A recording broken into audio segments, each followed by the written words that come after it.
Eis aí as três grandes luzes: a Bíblia, o esquadro e o compasso. Representam a nossa crença no grande arquiteto do universo. Juram solenemente sobre o livro branco proteger a Irmandade e preservar seus segredos. Sim.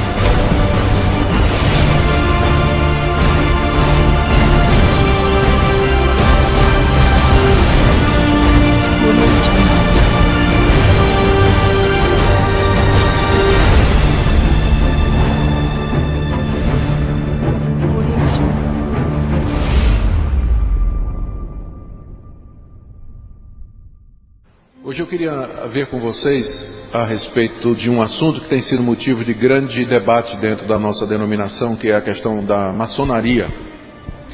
É uma questão antiquíssima e foi causa da primeira divisão na igreja, uma das causas da primeira divisão que aconteceu na nossa denominação no início do século XX, 1902, por aí. A questão maçônica foi levantada porque tinha muitos pastores e presbíteros e membros da igreja que eram maçons, e dentro da igreja se levantou a consciência de que era preciso que a maçonaria e o cristianismo eram incompatíveis uns com os outros, um com o outro. E aí houve uma grande discussão sobre isso. A essa altura estava havendo também discussão a respeito de outras questões, como a presença dos missionários americanos dentro da Igreja Presbiteriana do Brasil. Havia um grupo que queria a independência da igreja. E também, por incrível que pareça, o Mackenzie, na época era a Escola Mackenzie, ela também estava no meio dessa discussão, como ela deveria ser regida a escola, se o conselho que regia o Mackenzie era para ser feito de nacionais ou de missionários estrangeiros. E a igreja não chegou a uma conclusão. Em 1902, por aí 1906, eu não lembro bem da data, não tenho certeza, saiu um grupo da Igreja Presbiteriana do Brasil se pronunciando contra a maçonaria, se pronunciando contra a presença dos missionários estrangeiros, e fundaram a IPI, Igreja Presbiteriana Independente.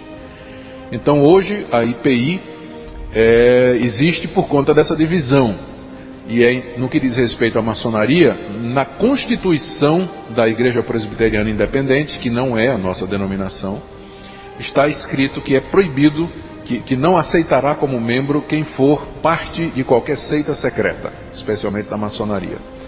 A nossa igreja, a IPB, resolveu ficar com os maçons. Só que, à medida que os anos foram passando, voltou outra vez o assunto. Mas a maçonaria tem coisas que não estão de acordo com a palavra de Deus e tal. E o nosso Supremo Concílio foi adiando o assunto, então chegou a fazer recomendações. Nunca proibiu, mas fez recomendações. Recomenda que os oficiais da igreja não sirvam a maçonaria. Sempre recomendando, nunca tomando uma posição assim mais radical, até o Supremo Concílio do ano passado, quando a igreja resolveu, primeiro, que ela não aceita mais membros que sejam maçons, ou seja, a partir daquela decisão, os conselhos das igrejas, quando forem receber novos membros, geralmente se faz um exame, não é isso? Se faz um questionário. E agora uma das perguntas vai ser: você é membro de alguma seita secreta, de alguma organização secreta, de maçonaria? Se a pessoa disser que é, então vai ser colocada a escolha para ela. Ou você deixa a maçonaria para ser recebido na igreja, ou então nós não podemos lhe receber. Então a igreja tomou essa decisão. E os pastores e presbíteros que já são maçons? E tem vários, tem muitos dentro da IPB.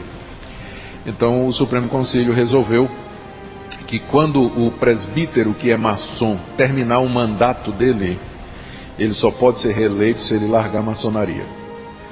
Tá? E os pastores, já que não tem mandato para ser pastor, quer dizer, pastor é diferente a situação, eles são encorajados e exortados a sair da maçonaria. Isso provocou uma polêmica muito grande. Inclusive um dos pastores da nossa igreja, o reverendo Hernandes Dias Lopes, que é muito conhecido no nosso meio, um dos grandes pregadores da nossa igreja, está sendo processado na justiça por um maçom, porque escreveu há alguns anos passados material a respeito desse assunto. Eu posso até ser processado também, por esse estudo aqui. E os maçons, alguns ameaçaram entrar na justiça, e a coisa está feia, né? Tem um grupo de pastores e presbíteros que são maçons dentro da nossa igreja, que estão...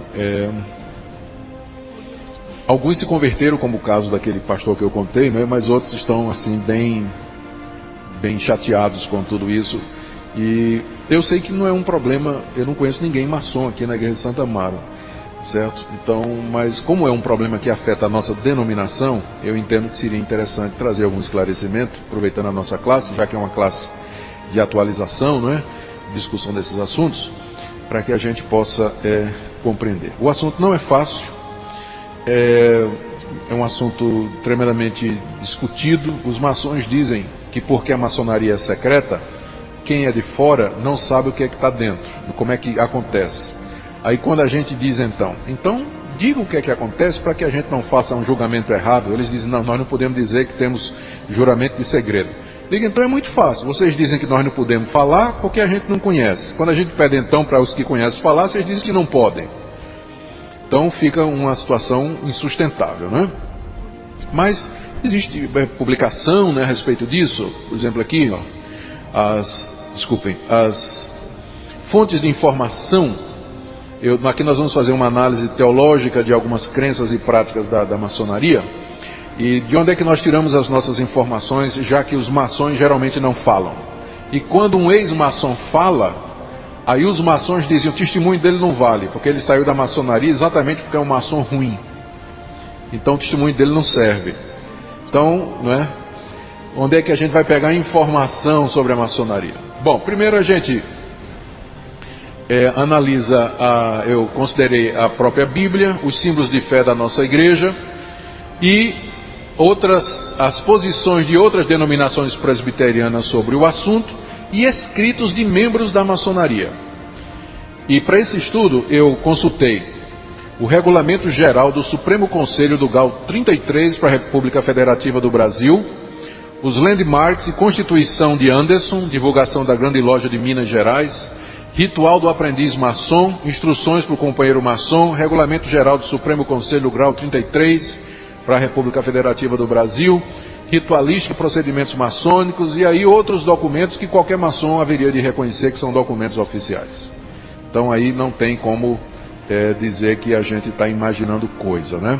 Que a gente não está imaginando coisa. Também outra coisa que é importante dizer, a maçonaria ela não é uniforme. Você tem as chamadas potências, tem diferentes potências, que equivaleria, em termos do evangelicalismo, às diferentes denominações dentro da maçonaria, né?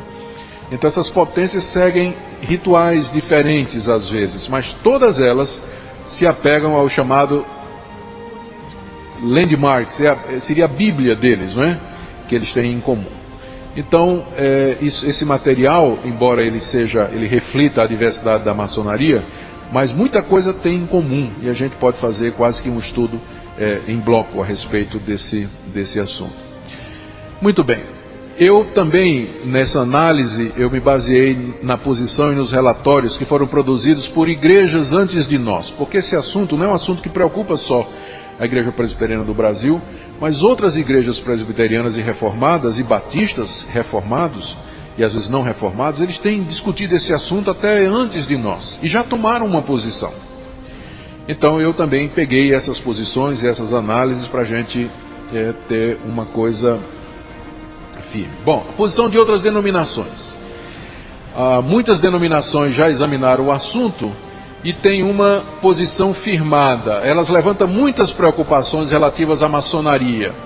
Algumas dessas denominações concluíram que a maçonaria é totalmente incompatível com a membresia das igrejas. Para vocês terem uma ideia, aqui vamos ver algumas posições tomadas por igrejas irmãs. A Reformed Presbyterian Church, a Igreja Presbiteriana Reformada Sino do Evangelho, baseados em 2 Coríntios 6, 14 e 18, que diz, não vos ponhais em julgo desigual com os incrédulos, e outros textos tratando da separação de crentes e incrédulos. Todos os membros dessa denominação foram aconselhados a se separar de qualquer união com sociedades que exigem vinculação por juramento. Então ela não tomou assim uma decisão, é proibido ser maçom, mas ela aconselhou os membros a se separarem completamente dessas sociedades secretas como maçonaria e outras, por causa que isso exige uma vinculação por juramento. E aí determinou também que as igrejas e os pastores instruíssem os seus membros, que eu acho que é uma coisa que falta muito aqui na nossa igreja, um tipo de estudo aberto como esse, né, a respeito dessa questão, com oportunidade de perguntas e respostas e tudo mais. A discussão acontece muito nos concílios, mas às vezes não chega lá nos membros da igreja. A Igreja Metodista Britânica, ela falou sobre o comprometimento maçônico como um perigo para qualquer cristão envolvido na maçonaria e aconselhou seus membros a não se tornarem maçom e encorajam aqueles que são a estudar o relatório e reconsiderar sua união àquela organização. Você vê aqui os metodistas nos Estados Unidos, eles também, aliás, na Inglaterra, eles também têm uma posição contrária à maçonaria e recomenda, né, os membros, orienta os membros a que se afastem das práticas maçônicas. A Igreja Cristã Reformada, que é uma igreja de origem holandesa, mas já está nos Estados Unidos há muito tempo, ela afirma em seus relatórios que a maçonaria nega a trindade e a divindade de Cristo, é universalista quanto à sua perspectiva de salvação. A maçonaria nega a expiação vicária de Cristo, ensina a salvação pelas boas obras. A maçonaria vê a Bíblia somente como uma entre muitas fontes de verdade sobre Deus. Vê as raízes da maçonaria na filosofia de Platão, na teologia do gnosticismo, e diz que a maçonaria pede um comprometimento com a religião que não é cristã e é anticristã. E aí ela conclui, portanto, que não se pode ser membro da maçonaria e ao mesmo tempo membro da Igreja de Jesus Cristo. E aí diz que a todos os maçons devem ser-lhes negada a membresia na igreja. E todos os que se unem à maçonaria enquanto membros da igreja devem ser excluídos das igrejas locais se não se retirarem daquela sociedade. Então essa daí tomou uma posição radical, né? Firme, né? Dizendo que quem é membro da maçonaria não pode ser membro da nossa igreja. E se alguém, enquanto membro da igreja, se tornar um maçom, tem que ser colocado para fora. Então é uma igreja que, essa daí, pegou firme. A Igreja Luterana do Sínodo do Missouri, depois de estudar a maçonaria, apelou para pastores e leigos que evitem membresia ou participação em qualquer organização maçônica. E aí vem a recomendação, não é? E diz aqui, ó, que nem a Santa Ceia, nem a membresia da igreja é para ser oferecida a qualquer que, após instrução, se recusa a cortar sua afiliação com a maçonaria. Aqui a posição deles é um pouco mais branda, mas é firme também. Se tem uma pessoa que é maçom, então a pessoa deve ser instruída, orientada na palavra de Deus, os perigos da maçonaria. E se depois disso a pessoa não quiser voluntariamente sair da maçonaria, então eles cortam a pessoa do hall de membros, né? A OPC, que é a Igreja Ortodoxa Presbiteriana, a visão deles está resumida num panfleto chamado Cristo ou a Loja. Para quem não está familiarizado com a linguagem maçônica, a loja é o templo maçônico, é onde eles têm as suas reuniões, né? E o cara que transmite as informações de dentro da maçonaria é chamado de goteira. Os maçons são chamados de bodes às vezes, né? Chamados de bodes, porque gostam de se vestir de preto. Não quer dizer nada que eu estou de preto aqui hoje. Chamam-se de irmãos. Às vezes tem sinais secretos, né? Símbolos secretos e linguagem secreta que identificam os maçons. Eu me lembro que uma vez eu fui falar no Rio de Janeiro, numa convenção batista. E eu estava lendo um livro dessa grossura, de um presbiteriano, a maçonaria e o evangelho, uma parceria que deu certo. Então esse presbítero, que é maçom, grau 33, ele defende a maçonaria dentro da igreja, né? E eu estava com o livro dele embaixo do braço, e cheguei lá para falar lá nos batistas, e aí um pastor batista chegou, me viu com o livro embaixo do braço, né? E disse, você conhece o autor? Eu disse, conheço, é um amigo meu. Aí ele olhou para mim e disse, sois? Né? Já era a linguagem, né? E minha resposta devia ter sido alguma coisa mais ou menos assim: assim me consideram os meus amigos. É a frasezinha secreta, né? Eu não me lembrava da frase, não. Aí ele viu que eu não era que eu era um profano, né? Como eles chamam os não iniciados, né? São os profanos, né? Ele viu que eu era um profano, aí disfarçou. Mas o sois, né? É a pergunta que se faz. E eles têm o famoso aperto de mão, né? Que nenhum maçom até hoje me diz como é. E outros sinais, a ponto de que eu tenho um amigo que é maçom. Quando a gente entra num ambiente, ele diz que e ele se apresenta no ambiente e ele faz algum tipo de sinal, que aí quem for maçom ali, ele já vê na hora o tipo de sinal que a pessoa faz, que ele já identifica quem são as pessoas e tudo mais. Não sei quanto isso é verdade.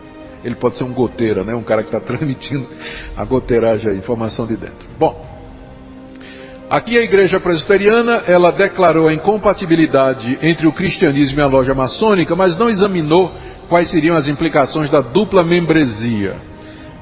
Disse que é incompatível, mas não chegou a passar uma norma, né, dizendo quem for tem que ser excluído da comunidade.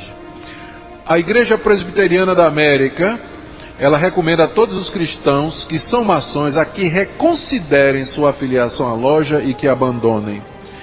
A Convenção Batista do Sul dos Estados Unidos, que é a maior denominação evangélica nos Estados Unidos, declara inicialmente que existe incompatibilidade entre o cristianismo e a maçonaria, listando mais de 10 pontos, dizendo é incompatível aqui. Só que no final, na conclusão, declara que é uma questão de consciência de cada um ser maçom ou não. Bom, mas se é incompatível, se diz que é incompatível com a Bíblia, como é que deixa para a consciência de cada um resolver se ele vai ser maçom ou não, né? É uma incoerência, não sei se é porque, certamente não é porque são batistas, evidentemente, né? Mas é uma incoerência dos irmãos lá, porque se é incompatível, né? Se é incompatível, vai deixar um cristão viver na incompatibilidade sem fazer nada, né? Não sei. Bom, aí vem terceiro ponto aqui. Eu primeiro falei das fontes, né? Segundo ponto, eu falei das posições de outras igrejas sobre a maçonaria. E agora vem a pergunta se existe uma informação confiável sobre a maçonaria. Então, como eu já disse para vocês, uma das objeções mais frequentes feitas pelos membros da maçonaria é que não existe fontes confiáveis. Eles geralmente procuram diminuir o valor das fontes escritas, dizem que o testemunho oral é exatamente de gente que saiu de dentro da maçonaria e que não vale. Então, eles tentam realmente desautorizar as fontes que são usadas. Isso porque as partes consideradas secretas da maçonaria constituem apenas uma pequena proporção das atividades da ordem. Mas as ideias centrais da maçonaria, sua filosofia e história, têm sido alvo de centenas de obras escritas por maçons e antimaçons destinadas ao público em geral e aos maçons em particular, e estas obras podem ser adquiridas inclusive em livrarias maçônicas que são abertas ao grande público. Tá? Então, na verdade, embora eles falem assim que tem muita coisa secreta, mas na verdade não é tanto. Tá? E a filosofia da maçonaria, suas ideias, elas podem ser. O que existe de secreto são alguns rituais, alguns gestos, palavras, frases, sinais de comunicação, identificação, mas no geral o que a maçonaria pensa, isso aí é aberto. Existe bibliotecas maçônicas contendo livros escritos por maçons dos graus mais elevados, como por exemplo em Chicago, a Scottish Rite Library, quer dizer, a livraria do rito escocês, que é uma das potências da maçonaria, o chamado rito escocês, que inclusive é muito chegado à igreja presbiteriana por causa da origem, né? Escócia, né? Andaram juntos durante muito tempo, então, isso aí. Também você tem em Nova York, literatura maçônica, livrarias enormes onde você pode ir. E aqui no Brasil, você encontra em muitas livrarias também, no sebo, né? Maçom que saiu da maçonaria e vende os livros dele, ou entrega no sebo os livros dele, você pode comprar ou adquirir muita literatura de dentro da maçonaria. Tá, aí também você pode pedir pela internet, né? Como Rizardo da Camino, por exemplo. Você pode pedir ali, ó, tem esses livros aqui, ó, Kadosh, o Ápice da Pirâmide, tal da editora Madras, que é uma editora que publica material maçônico. Então, aqui eu estou dando aqui dicas, né, para o pessoal que quer investigar o assunto, né, que pode encontrar esse material. Uma vez foi feita uma pesquisa, desculpa, deixa eu voltar aqui.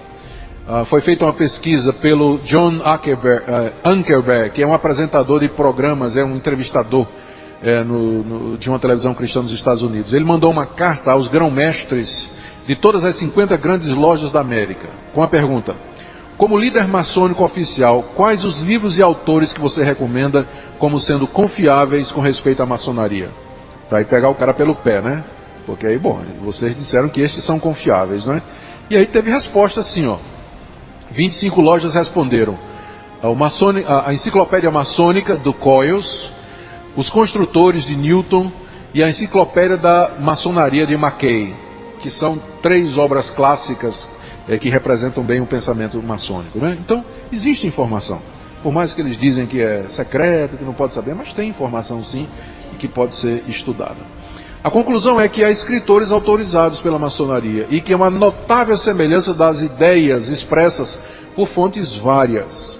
Então, essa cortina de fumaça que às vezes é lançada, ela é apenas para evitar um exame mais profundo.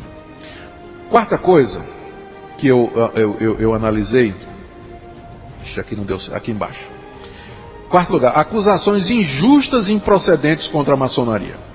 Para ser justo com a maçonaria, eu verifiquei que muitas coisas que são ditas contra a maçonaria, na verdade, não procedem. Parte da ignorância, de preconceito. Então, é justo que a gente limpe o terreno, né? E diga que tem certas coisas que são alegadas contra a maçonaria e que não são verdade. Por exemplo, o fato de ser uma sociedade secreta. Não é que não é verdade, é que não faz sentido. A gente não pode ser contra a maçonaria só porque ela é uma sociedade secreta. Na própria igreja, a reunião do conselho é secreto. Ninguém pode entrar na reunião do conselho a não ser que o conselho convide. Aliás, é a única reunião dentro da IPB que é secreta. Aliás, eu, como pastor, presidente do conselho, sempre digo aos meus presbíteros: o que está sendo dito aqui não pode ser dito nem para a esposa, tá? Porque ali nós tratamos da vida das pessoas, tratamos de problemas, às vezes, íntimos da vida das pessoas, problemas que nos chegam. Então imagine se os membros do conselho começarem a conversar para a esposa e a esposa liga para alguém: olha, estou pedindo oração para o Zefinha, que está passando tal. Aí Zefinha, aí Maria já vai ligar para a Joana e dizer: olha, a esposa do prefeito tal está pedindo oração para o Zefinha. Daqui a pouco tem uma corrente de oração na igreja para o Zefinha. E o problema é dela, a igreja toda já sabe. Então nós temos reunião secreta também. Então não é porque é uma sociedade secreta, porque às vezes o sigilo, não tem nada demais com o sigilo, né? Então nós não vamos usar esse tipo de argumentação. Sou contra a maçonaria porque é uma sociedade secreta. Bom, aí teríamos que ser contra também nossa própria igreja. Também a questão de fazer juramentos. Tem muita gente que diz que é contra a maçonaria porque o maçom, a pessoa, para ser iniciada na maçonaria, ela tem que fazer juramento de lealdade, de segredo e uma série de outras coisas. Bom, a nossa confissão de fé, ela fala que existem juramentos que podem ser feitos. Então, o ato de você fazer um voto, empenhar sua palavra, fazer um juramento, que a Bíblia chama de juramento legal, em si não seria problema. Ainda agora, meu filho fez 18 anos, está fazendo 18 anos esse ano. Ele se apresentou ao serviço militar, foi dispensado, e aí teve que ir lá ao quartel para jurar a bandeira. É uma cerimônia que os reservistas, o pessoal que é dispensado, vai lá e jura a bandeira. É um juramento que é exigido pelo nosso país. Eu sei que o Testemunho de Jeová não gosta de fazer isso, né? Mas o cristão, porque respeita as autoridades constituídas, faz o juramento de patriotismo. Não tem problema nenhum com isso. Ele não vê dificuldade com isso. Então não é porque tem juramento na maçonaria que nós vamos ser contra ela, não é por conta disso, né?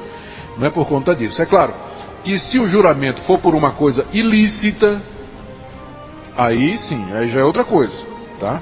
Mas um juramento de manter segredo sobre isso, aí não deveria haver, isso aí é improcedente.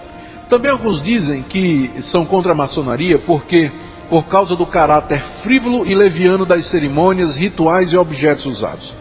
Então, os goteiras, né, o pessoal que foi maçom e que agora revela os segredos, eles dizem que tem umas coisas, eles se vestem de avental, tem toda uma paramentação, tem espada, tem rituais curiosos, né, de atravessar determinadas portas, e tem umas coisas lá que parecem bobagem, né? Como é que gente adulta, grande, já de bigode, barba, barriguda, fazendo aquelas coisas lá, tal, é um negócio estranho, é um negócio bobo de criança, né?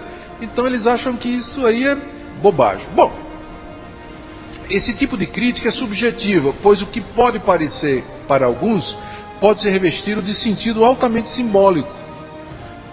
Então, é um tipo de crítica que eu acho que não vale a pena ser feito. Outros dizem que a maçonaria é machista e elitista. Eles não têm negros, afrodescendentes e mulheres como membros. E de fato não existe. Quem acusa a igreja presbiteriana de ser machista porque não tem mulheres pastoras, a maçonaria é pior ainda, não tem mulher maçom. Não tem maçonaria feminina, a não ser, eu soube que existe alguns casos em que tem maçonaria feminina, mas que geralmente não são reconhecidos, né? Então a mulher não entra na maçonaria. E há também, dizem, preconceito contra isso. Já deve ter havido, porque eu conheço pessoas, eu conheço inclusive um presbítero que é afrodescendente, mas que é maçom. Então, no Brasil, onde a nossa cultura é tão rica, não é? Onde o preconceito, pelo menos, não é tão evidente como em alguns lugares, outros. Então, eu creio, como os mormons quando começaram, eles diziam que os que não fossem da raça caucasiana, eles eram descendentes de Caim, e você não tinha mormon aqui no Brasil que fosse negro na origem. Mas aí depois o profeta lá teve uma revelação de que Deus mudou a situação e passou a aceitar. Então pensa numa igreja preconceituosa, né, como é o mormonismo também. Então eles acusam disso aí. Bom, no máximo que a gente pode dizer, eu acho que eles são mesmo machistas e racistas, né? Pois não. Judeu, eu acho que sim. Eu acho que sim. Eu nunca ouvi nada contra judeu. Nunca ouvi. Agora, eu acho que são machistas e elitistas. Agora, o máximo que a gente pode dizer, tratando eles assim em termos de coerência, é que eles dizem que a maçonaria é uma fraternidade universal. Não é. Se excluir determinadas raças e o gênero feminino, então como é que pode ser uma fraternidade universal? Uma fraternidade machista e elitista, não é? Então essa é uma das críticas que fazem contra a maçonaria. Dizem que é um culto satânico. E isso aqui foi que deu rolo no Supremo Concílio, porque no documento que foi apresentado no Supremo Concílio, o primeiro documento para ser discutido, ele falava das inconsistências da maçonaria, mas não chegava a dizer que a maçonaria era satânica, tá certo? Ou que era bruxaria. Só que entrou um substitutivo apresentado por um pastor muito eloquente, que movimentou o Supremo Concílio todo, o plenário todo, e nesse documento fala que é como a feitiçaria. E aí os maçons ficaram revoltados. Por isso que esse maçom entrou na justiça, né, contra o pastor que propôs isso aí, porque ficou muito pesado. Veja só, alguns consideram a maçonaria como um ritual satânico e que o Gadu ali invocado é na realidade Satanás. Gadu é o deus da maçonaria, mas ele significa o grande arquiteto do universo. Grande arquiteto do universo. Então esse nome, grande arquiteto do universo, ele foi escolhido de tal maneira que as pessoas de qualquer religião podem invocar o Gadu. Porque quer que ele seja Alá, que ele seja o Deus dos cristãos, o Deus dos judeus, ou o Deus hindu, mas toda a divindade é vista como sendo a construtora do universo. Então eles pegaram uma definição muito vaga de Deus, e onde você pode, se você, por exemplo, é cristão e é maçom, você entende que Gadu é o Deus da Bíblia, né? Se você é um muçulmano, você entende que Gadu é Alá. Então eles chamam de Gadu. Só que o pessoal diz que esse Gadu é um demônio, né? Eles dizem que é um falso Deus, é um Deus da maçonaria. Recentemente, eu devia ter trazido essa informação, saiu um relatório a respeito das divindades que existem no Brasil, e pela primeira vez, nesse relatório, apareceu Gadu como sendo uma divindade.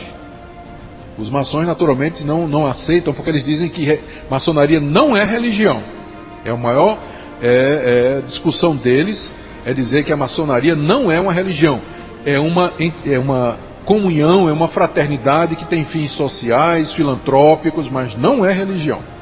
E o pessoal diz, mas como não é religião? Tem um Deus, Gadu, tem um livro que é colocado em cima de um altar e que é lido durante todas as sessões, que é chamado o Livro da Lei. E no caso do Brasil, esse livro da lei é a Bíblia, mas se for maçonaria lá no Islã é o Alcorão. Tem um sistema de salvação, tem rituais, tem juramentos, tem oração, como não é uma religião? Então a grande briga é essa. Os maçons dizem que não é religião, dizem que tem aspectos religiosos, mas não é uma religião.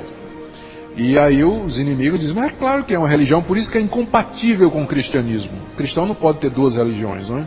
Ou ele é cristão ou ele não é.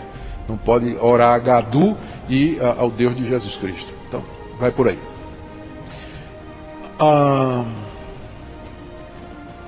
Sim, isso aqui é interessante, veja só. Eu acho que isso aqui não procede. Está dizendo que ninguém pode ser maçom e crente verdadeiro ao mesmo tempo.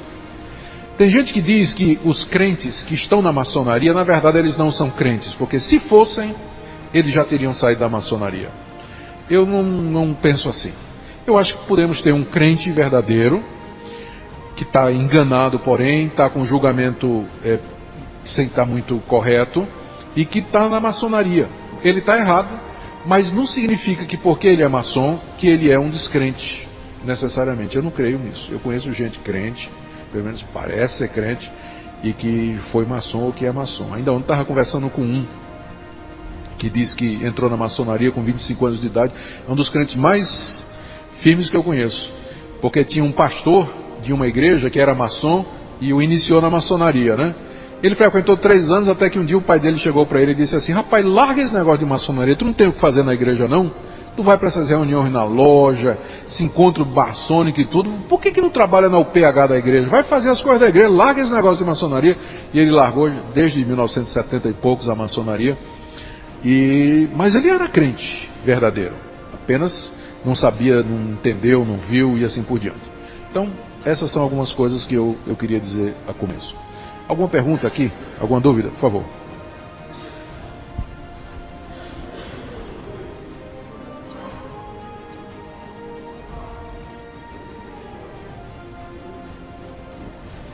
Muito obrigado. É um testemunho muito interessante. Interessante que foi esse meu amigo que foi iniciado na maçonaria, que eu acabei de contar, já passou 3 anos, foi em Itabuna também, viu? Vai ver que lá tem um celeiro de gente que está cooptando os preterianos para ser maçom. Temos aqui também.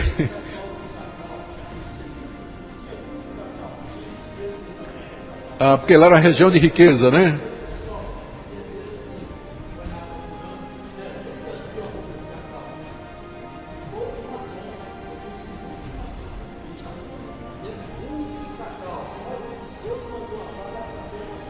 É a vassoura de bruxa, não é isso? É. Uma das provas que é uma religião é que as pessoas aqui na cena, as pessoas que gostam, são justamente as pessoas que não querem nada a ver com religião em termos de cristianismo.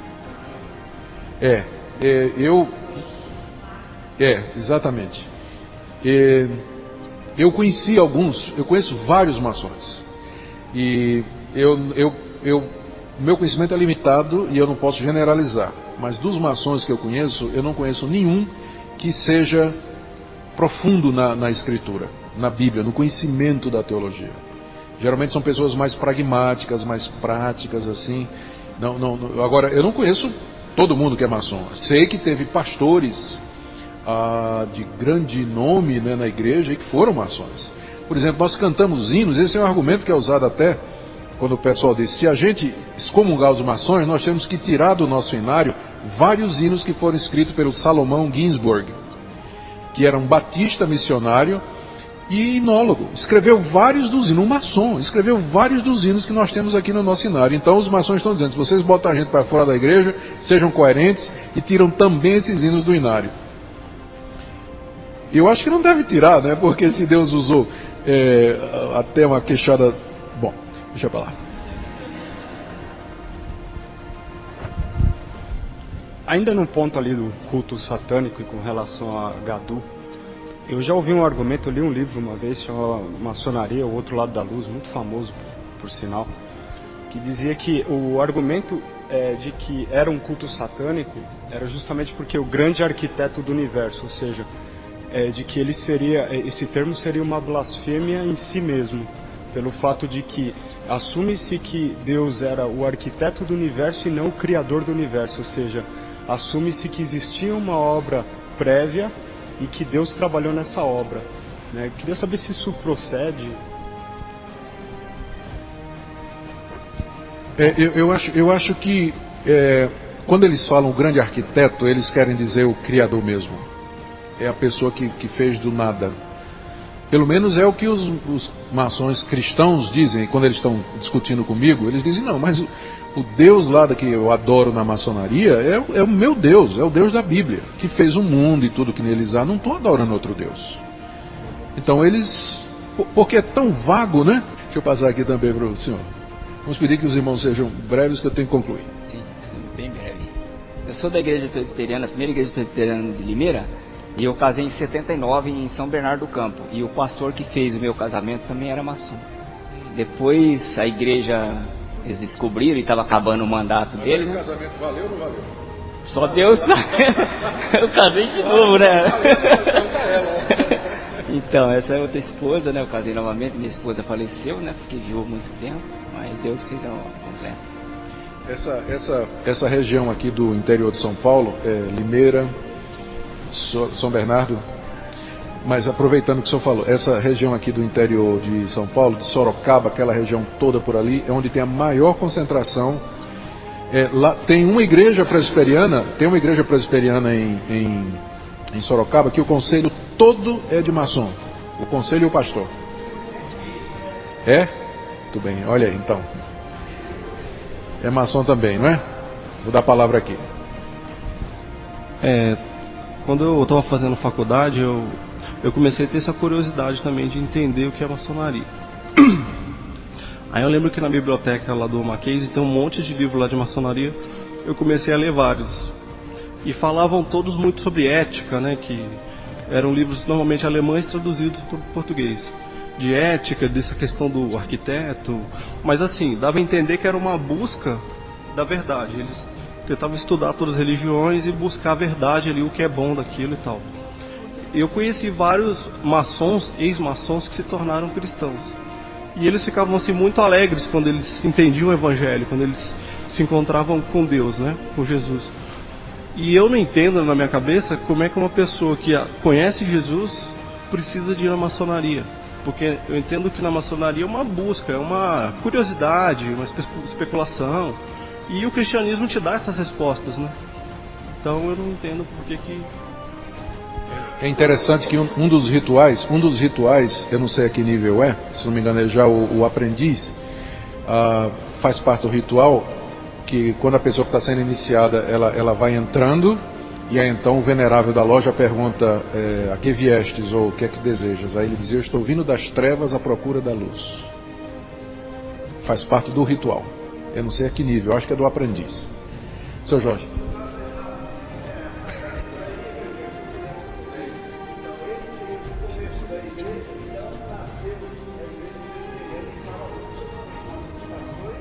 Tem um livro do Boanerges Ribeiro, que documenta a questão maçônica e a igreja presbiteriana também. Tá bom, gente, deixa eu só ir aqui para a minha conclusão, já que o nosso tempo está avançando.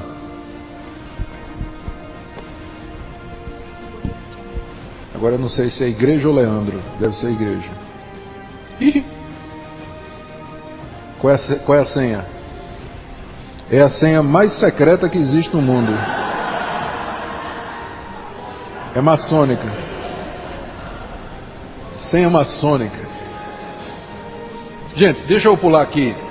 A questão toda é essa. A maçonaria é uma ordem religiosa? Porque se for uma religião, é óbvio que é incompatível, né? Um cristão não pode ter duas religiões. Os maçons dizem que não. Não é religião coisíssima nenhuma. Outras pessoas dizem que sim. Bom, as evidências externas de que a maçonaria tem um caráter religioso inegável. Veja só, os maçons se encontram em templos onde orações são feitas a uma divindade, eles se ajoelham frente a um altar sagrado para fazer seus juramentos sagrados, precisam estar em sujeição ao líder da loja, que é chamado Venerável Mestre, que possui pendurada acima de sua cabeça uma letra grande, a letra G, que simboliza o conceito maçônico de divindade. No altar sagrado se encontra uma Bíblia, ou um Alcorão, ou outros livros sagrados, dependendo da religião particular de cada candidato. Não se pode aderir à loja sem jurar crença no Ser Supremo. Além disso, o candidato é ensinado nos rituais acerca da imortalidade das suas almas. Se isso aí não for uma religião, eu não sei o que é. O que é que tem? Bico de pato, pena de pato, pé de pato, quaca feito um pato e não é um pato. É uma pata, né? Tá certo? Os maçons sustentam que não há teologia na loja, na maçonaria. Não existe uma teologia. Contudo, teologia significa o estudo de Deus. A maçonaria fala claramente a respeito de um Deus, exige uma crença em Deus, instrui o candidato quanto à maneira de orar e informa a este o nome verdadeiro de Deus. A teologia da maçonaria é desempenhada nas várias cerimônias de seus diferentes graus. Um exame dos significados das cerimônias e dos símbolos demonstra a teologia específica da loja. Por exemplo, aqui agora as evidências internas, os ritos, os landmarks e regulamentos. O rito escocês, aqui eu estou lendo o regulamento geral do Supremo Conselho do grau 33.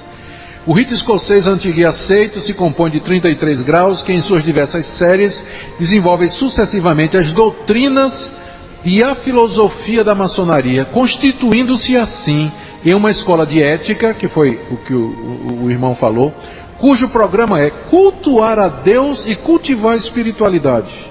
Isso está no landmark, está no regulamento geral do Supremo Grau 33 da maçonaria brasileira. Eles mesmos dizem, né, que é cultuar a Deus e cultivar a espiritualidade. E aqui eu cito dos landmarks algumas coisas que mostram o seu caráter religioso. Aí leio também a Constituição de Anderson, que é um daqueles livros clássicos que são aceitos aqui. Aqui tem alguns, por exemplo, no Arco Real, que é um rito do 13º grau, na abertura da Câmara, logo na abertura as perguntas: onde estamos e para que estamos? A resposta é: no centro do lugar mais sagrado da terra. E para ver se encontramos nas antigas ruínas de Enoque o delta resplandecente de puríssimo ouro, onde está gravado o sublime nome do Gadu. Isso parece ritual, fórmula mística, sei lá o que é. Aí, por isso que o pessoal fica... Quando os trabalhos são iniciados, simbolicamente ao cair da noite, o sapientíssimo mestre pergunta: e por que os nossos trabalhos começam a esta hora, irmão Adoniran? O claríssimo mestre, personificando Adoniran, responde: para simbolizar a nossa ignorância a respeito do verdadeiro Deus e seus atributos, e expressar com a verdade o desejo que nos incita a sair dela. Quer dizer, imagina um crente dizendo isso, né, que ele é ignorante do verdadeiro Deus. E aí são várias outras declarações. O grande pontífice, que é o 19º grau, diz aqui, ó: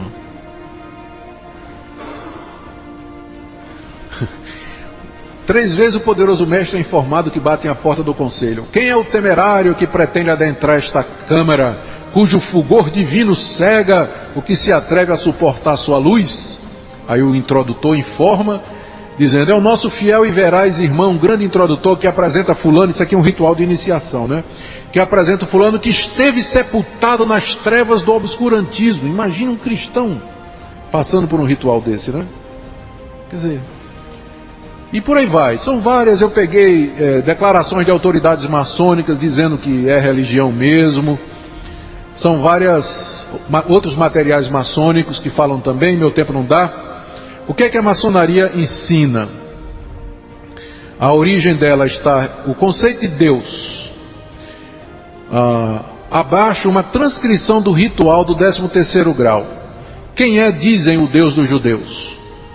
Aí, resposta da maçonaria: a personificação do poder e da energia. O Deus dos judeus é o mesmo Deus nosso, né? Um faraó a quem só apieda a súplica e lança raios ao que desobedece. É o Deus católico? Um sublime senhor aí vai, que se ofende até do pensamento, e tem por vicário o Papa, personagem. Quer dizer, ele mistura todos os deuses imagináveis debaixo daquela figura de Gadu, né? Só para vocês terem uma ideia. E dos Quakris, fala dos Vedas, de Platão, Jesus, Paulo, Orígenes. Nenhum desses é o Deus, veja só, nenhum desses é o Deus verdadeiro. E o que impede a queda instantânea desses ídolos é o talento. Assim não é o credo, senão o talento, a pureza e a fidelidade, tal, e por aí vai. Quer dizer, negando inclusive o nosso Deus. Eu queria ter tempo, porque o trabalho é bem extenso, eu quero chegar só nas conclusões. O conceito da maçonaria sobre a Bíblia, que não é a palavra de Deus. Sobre Jesus Cristo, olha. No ritual do 32º grau, descrito no ápice da pirâmide, extraímos a seguinte declaração do ritual. O presidente diz: encontramo-nos na entrada da cripta, escutai a voz dos operários que nos precederam e que se dispõem a nos auxiliar na edificação do último tempo. 9 vozes se fazem ouvir: a voz de Confúcio, Zaratustra, Gotama, Moisés, Hermes, Trimegistos, Platão, Jesus de Nazaré, o Cristo, Maomé e finalmente aquele do amanhã. Uma alusão à crença das religiões da vinda do seu Messias. Quer dizer, coloca Jesus como sendo um dos iluminados, uma das vozes que vieram aqui a esse mundo, né? E por aí vai. Conceito maçônico de salvação. Enquanto que a Bíblia diz somos salvos pela graça, sem obras, a maçonaria insinua claramente a salvação pelas obras. Nega o conceito bíblico do pecado original. Olha aí, ó. A maçonaria tem ensinado que cada homem pode, por si só, desenvolver a sua própria concepção de Deus e, por meio disso, alcançar a salvação. Isso é um livro de autoridade maçônica, né? Ensinando a respeito disso. Bom, eu quero chegar logo no fim. Conceito maçônico de irmandade. Incompatibilidade entre maçonaria e a fé reformada. Por que é incompatível, nós dizemos? Primeiro, porque o que ele ensina é incompatível com as escrituras, com a Bíblia que nós adotamos. Segundo, é incompatível com os símbolos de fé da nossa igreja, que interpretam esse. Por exemplo, no capítulo 21 da nossa confissão, que fala do culto religioso de domingo, diz que há um Deus que tem domínio sobre todas as coisas e que deve ser temido, amado, louvado, invocado, crido e servido de todo o coração. Mas o modo aceitável de adorar o verdadeiro Deus é instituído por Ele. Quer dizer, o Deus verdadeiro só aceita ser adorado na maneira como Ele se revelou a nós na Bíblia. Qualquer outra forma de adoração deve ser rejeitada. Por isso nós não podemos aceitar esses rituais e estas coisas que tem lá na maçonaria. Também é incompatível a questão do voto, quando o voto não é feito. Aí sim, os juramentos que eles fazem lá, que aí não são legítimos. Incompatibilidade com o cristianismo. Aqui, ó, resumindo, o cristianismo reivindica possuir o único livro verdadeiro, a Bíblia. A maçonaria coloca esse livro em pé de igualdade com os demais livros sagrados de outras religiões. O cristianismo reivindica ser baseado no único Deus verdadeiro, o Deus da Bíblia, e denuncia todos os demais deuses como sendo ídolos. A maçonaria reconhece como iguais os deuses de todas as religiões, sendo o único Deus verdadeiro o seu Gadu. O cristianismo descreve Deus como o Pai de Jesus Cristo e como filhos de Deus somente aqueles que pela fé receberam a Jesus Cristo. O Deus da maçonaria é o Pai universal de toda a humanidade. O cristianismo defende que somente o culto a Deus, conforme Ele mesmo revelou nas Escrituras, é culto agradável e aceitável a Ele. A maçonaria considera todo culto absolutista, inclusive o culto cristão, fruto das trevas da ignorância, das quais somente ela pode libertar. O cristianismo reconhece apenas um Salvador, Jesus Cristo, o único mediador entre Deus e os homens. A maçonaria coloca todos os salvadores das religiões no mesmo nível. Bem, gente, vou só terminar aqui. Conclusão. Essa análise trouxe as seguintes conclusões. Existem fontes maçônicas confiáveis, portanto, quando a gente fala, a gente tem fonte oficial. Esse negócio deles dizerem que é secreto é cortina de fumaça. Essas fontes nos informam que a maçonaria é de fato uma religião, é a minha conclusão, e como religião tem conceitos de Deus, da Bíblia, de Cristo, de salvação, da fraternidade dos homens, que estão em desarmonia com as Escrituras, os símbolos de fé da Igreja Presbiteriana e o cristianismo em geral. Esse documento aqui ele serviu de base. Eu escrevi esse documento a pedido de uma comissão do Supremo Concílio que ficou de analisar essa questão. E ele serviu de base para a decisão do Supremo Concílio de 2006. Apesar de que o primeiro relatório, que foi apresentado com base no meu estudo, ele dava 60 dias para os maçons decidirem. Dava 60 dias para os maçons decidirem. Depois de 60 dias, era exclusão. Aí entrou um substitutivo que carregou mais na questão de dizer que era feitiçaria, que era bruxaria e tudo mais, mas só que nas decisões foi menos radical. Ele tomou essa decisão. Quem fica, mas não entra ninguém novo. E o Supremo Concílio aprovou essa última decisão. Certo?